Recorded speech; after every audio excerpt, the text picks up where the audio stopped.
اللہ الرحمن الرحیم الحمد للہ رب العالمین والصلاة والسلام علی سید الانبیاء والمرسلین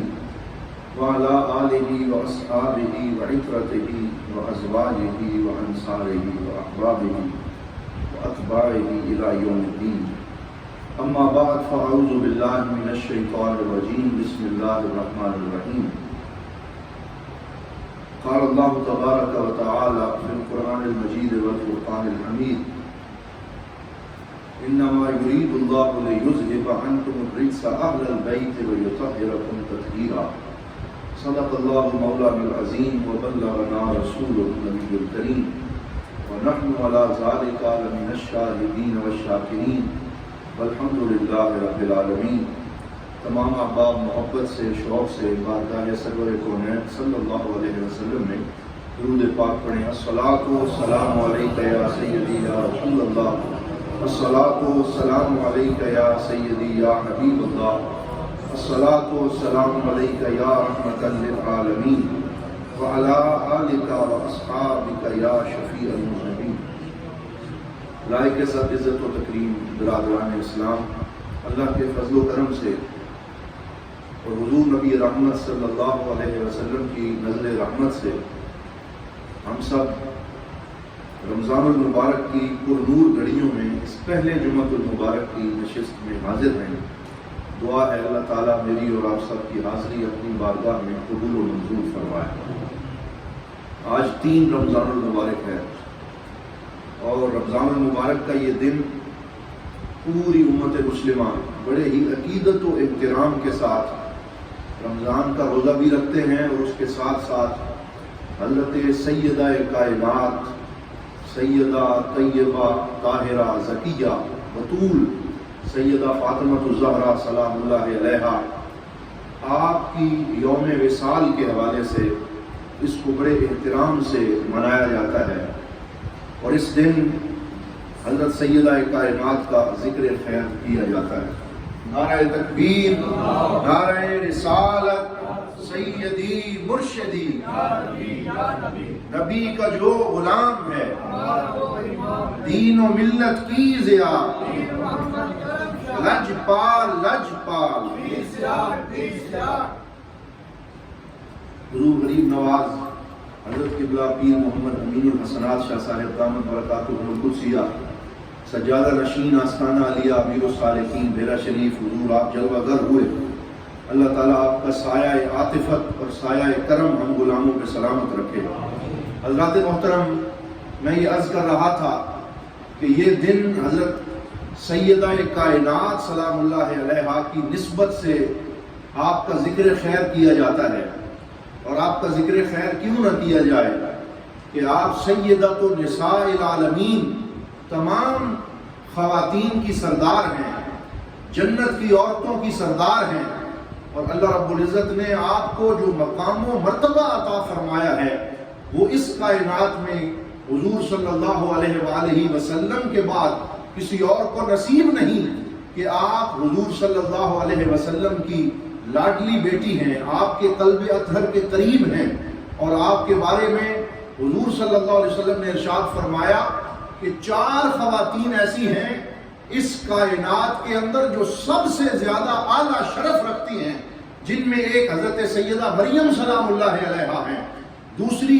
حضرت سیدہ آسیہ ہیں جو زوجہ فرعون جن کو اس ایمان کا شرف نصیب ہوا، اور تیسری حضرت سیدہ خدیجۃ الکبریٰ رضی اللہ تعالی عنہا، اور چوتھی حضرت سیدہ کائنات سیدہ فاطمۃ الزہرہ رضی اللہ تعالی عنہ۔ اللہ تعالیٰ نے اپنے نبی کو 3 بیٹے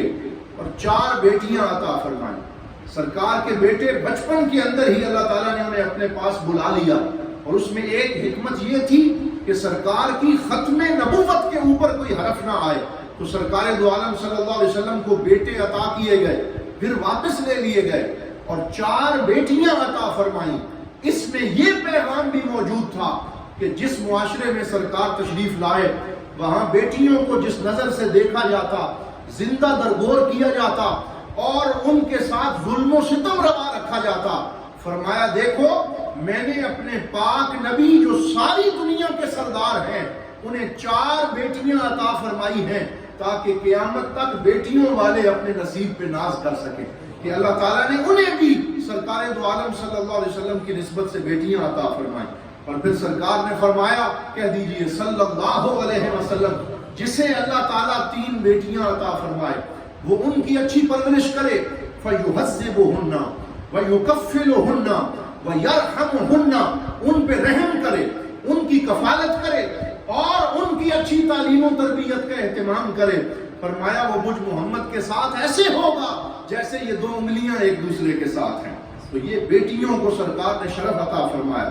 سرکار کی 4 بیٹیاں شرف والی ہیں، وہ اللہ تعالیٰ نے ان کو عزتیں عطا فرمائی ہیں، جن میں حضرت سیدہ زینب سلام اللہ علیہا، حضرت سیدہ رقیہ سلام اللہ علیہا، حضرت سیدہ ام کلثوم سلام اللہ علیہا اور حضرت سیدہ فاطمۃ الزھرہ رضی اللہ تعالی عنہا۔ لیکن آپ کا مقام سب سے بڑا ہے، آپ نبوت کے اعلان سے 5 سال پہلے پیدا ہوئے، اور جب سرکار دو عالم صلی اللہ علیہ وسلم نے اعلان نبوت فرمایا اس وقت آپ کی عمر 5 سال تھی، اور حضور صلی اللہ علیہ وسلم جب اپنے خاندان والوں کو جمع کر کے انہیں نام لے لے کے اسلام کی طرف بلا رہے تھے،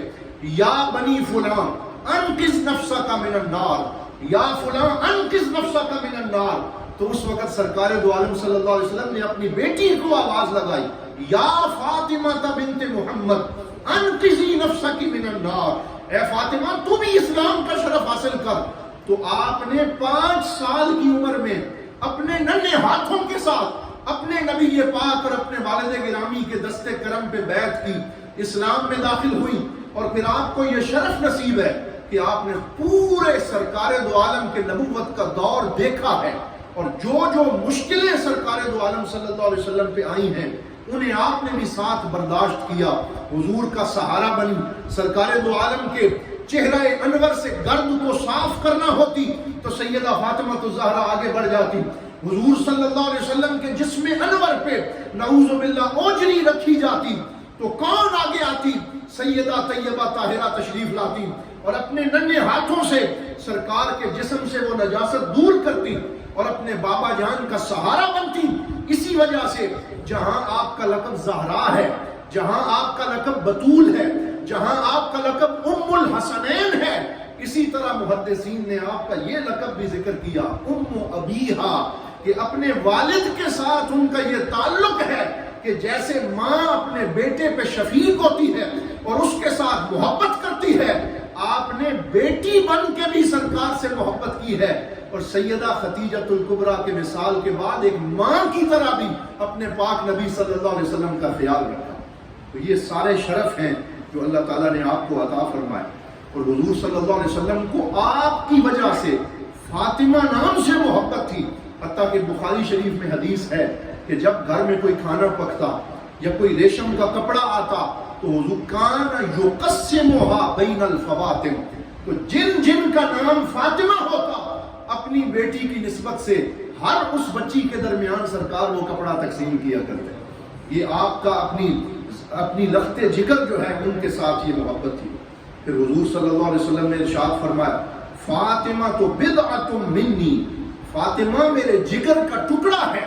من اغضبہا فقد اغضبنی، جس نے انہیں ناراض کیا اس نے مجھے ناراض کیا۔ حضور صلی اللہ علیہ وسلم ان کا خاص مقام بیان فرماتے، اور یہ حدیث سرکار نے اپنی بیٹی کے سامنے بیان فرمائی جب سیدہ پاک تشریف لائیں۔ حضور اپنی بیٹی کے استقبال میں کھڑے ہوئے، ان کے ماتھے پہ آنکھوں کے درمیان بوسہ لیا، انہیں اپنی نشست پہ اپنے ساتھ بٹھایا، اور پھر جو لوگ وہاں موجود تھے انہیں مخاطب کر کے سرکار نے فرمایا، قیامت کا دن ہوگا، حشر کا میدان سجا ہوا ہوگا، پوری کائنات وہاں پہ موجود ہوگی، نبی مرسلین بھی ہوں گے، اولیاء اور اقطاب بھی ہوں گے، ایسے میں آواز آئے گی،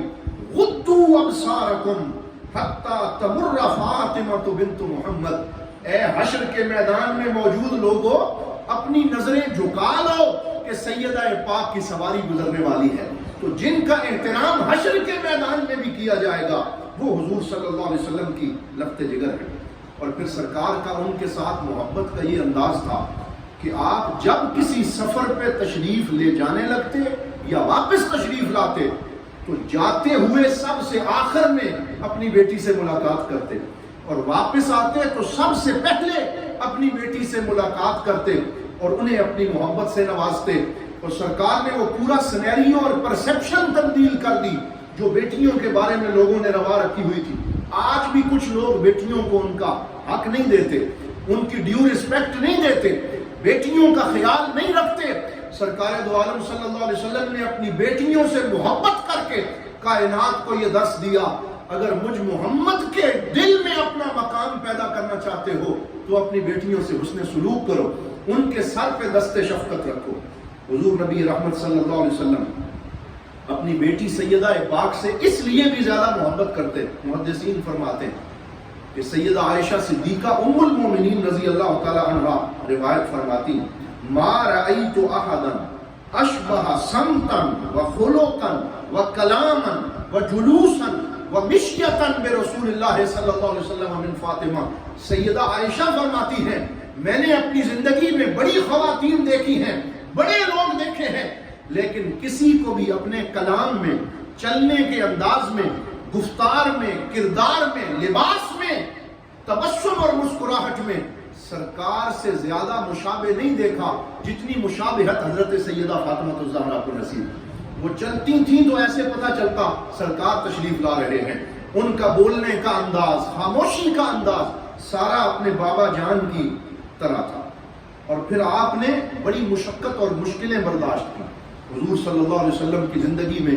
جتنی مصیبتیں آئیں, حضرت سیدہ فاطمۃ الزہرا آپ کی عمر 16 سال تھی کہ آپ کی والدہ محترمہ حضرت سیدہ خدیجۃ الکبریٰ اس دنیا سے رخصت ہو گئی. پھر حضور صلی اللہ علیہ وسلم کے ساتھ اعلان نبوت کے بعد جو اذیت دی گئی اس سب میں آپ جو ہے وہ مشاہدہ کر رہی تھی, ڈھارس بندھا رہی تھی,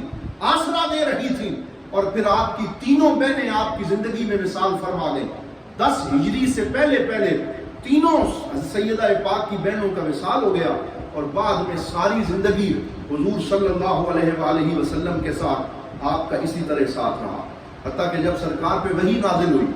زملونی زملونی, حضور واپس آئے اپنی زوجہ محترمہ سے فرمایا مجھے چادر اڑاؤ, کمبل اڑاؤ, مجھے سردی محسوس ہو رہی ہے, کپ کپی تاری تھی. اس وقت سیدہ خدیجۃ الکبریٰ موجود تھی اور ساتھ سیدہ فاطمۃ الزہرا بھی موجود تھی, اور اپنے بابا جان پہ نازل ہونے والی پہلی وحی کے اس منظر کا مشاہدہ کرنے کا بھی اللہ تعالیٰ نے ان کو شرف نصیب فرمایا. پھر شیب ابی طالب میں جو 3 سال گزرے, جس طرح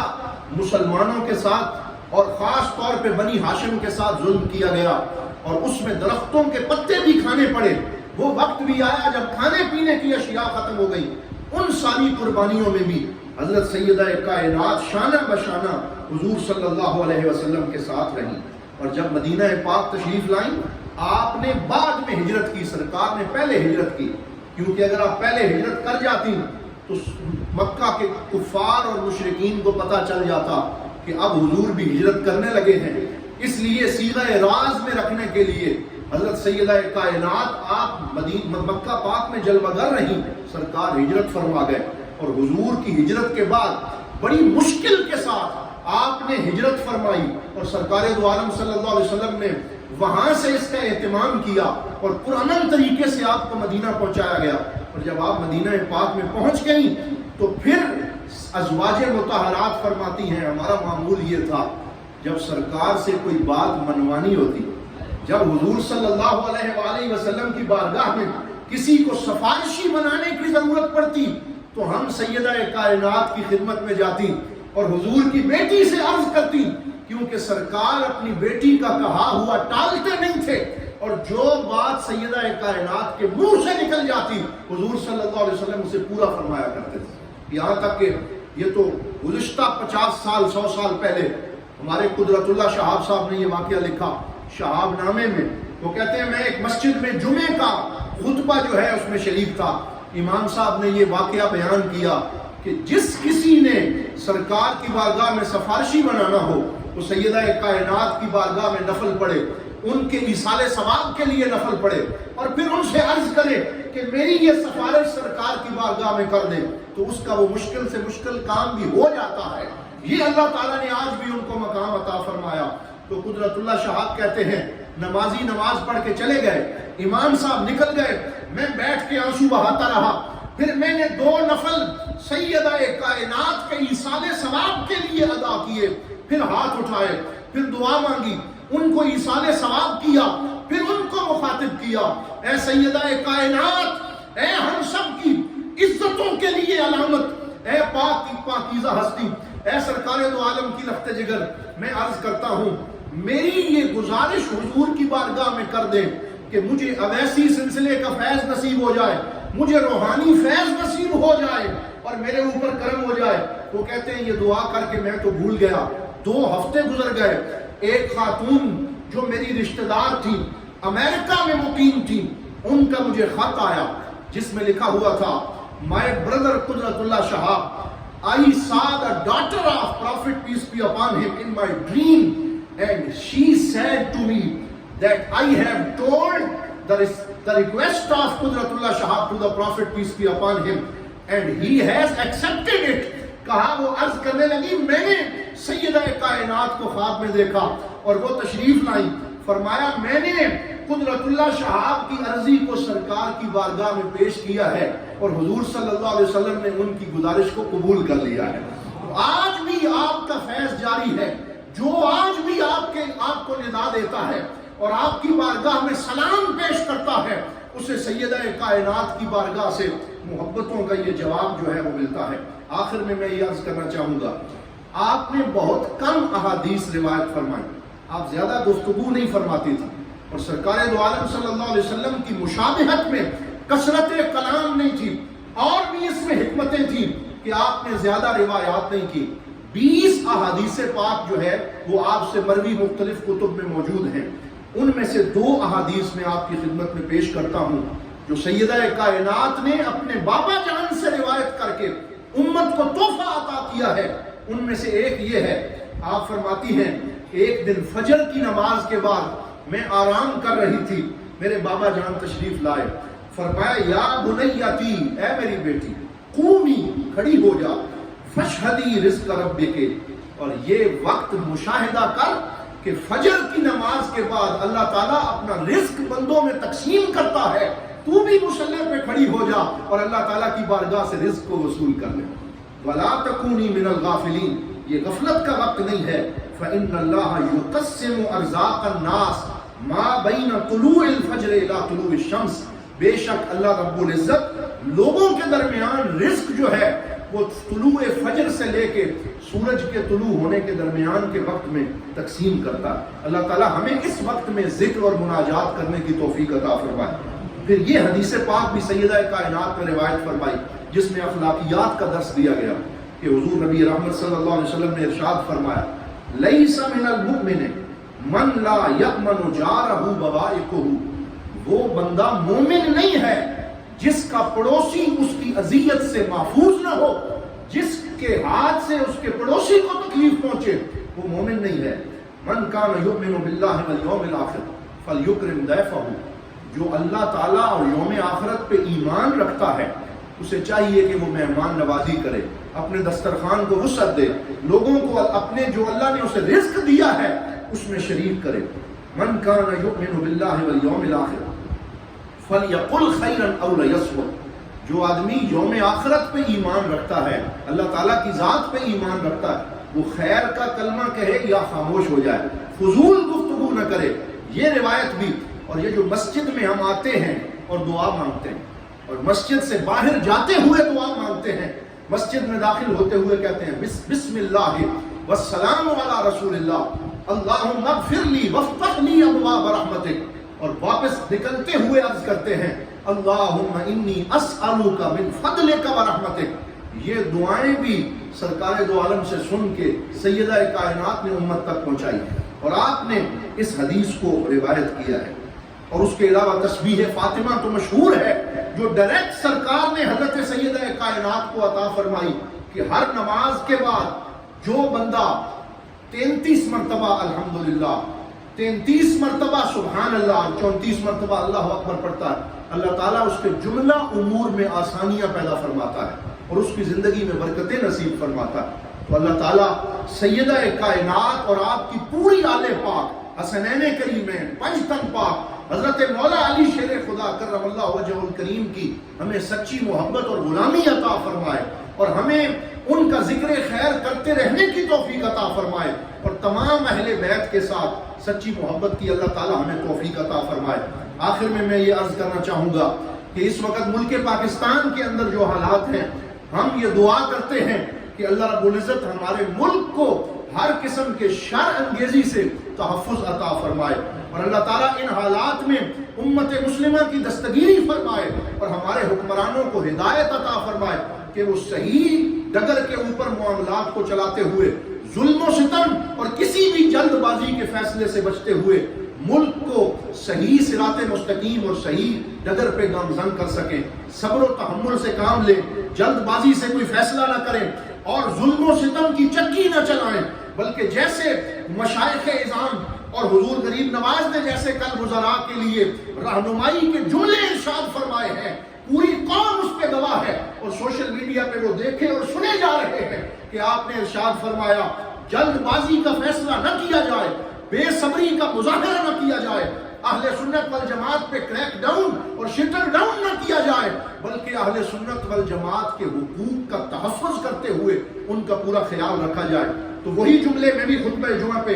حضور غریب نواز کی ترجمانی پہ دہرا رہا ہوں کہ اللہ رب العزت اس نازک وقت میں ہمارے حکمرانوں کی دستگیری فرمائے کہ وہ صحیح فیصلے کر سکیں، کہ لمحوں نے خطا کی تھی، صدیوں نے سزا پائی، کہیں ایسے نہ ہو کہ یہ چند کمزور لمحوں کے کمزور فیصلے ملک پاکستان کے اندر کوئی ایسی جو ہے وہ خانہ جنگی کو فروغ دینے کا کام نہ بن جائیں کہ بعد میں ہم پچھتاتے رہیں۔ آئیے رمضان المبارک کے ان لمحات میں ہم دعا کریں، اللہ تعالیٰ ہمارے حکمرانوں کو ہدایت عطا فرمائے اور مظلوموں کی داد رسی فرمائے، اور اللہ رب العزت ان لوگوں کی بھی مدد فرمائے جو حضور صلی اللہ علیہ وسلم کی ناموس کے لیے آواز بلند کر رہے ہیں۔ وآخر دعوانا ان الحمد للہ رب العالمین۔